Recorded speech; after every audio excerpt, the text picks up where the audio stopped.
De seguido, o al cabo del próximo Consejo de Pontevedra, los Miguelán, José Manuel Roy, vai fazer entrega do trofeo final de Pontevedra ao capitán da selección galega, campeona de España del campeonato.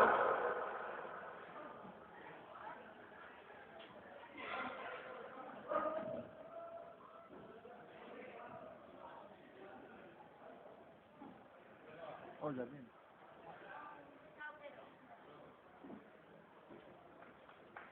Mami, ¿por qué viene el suelo? Aplaude. No.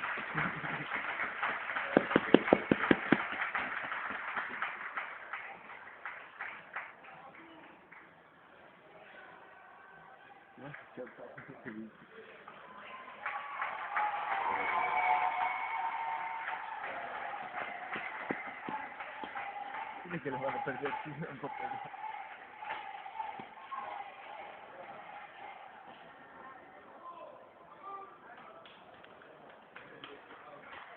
Vamos al vestuario.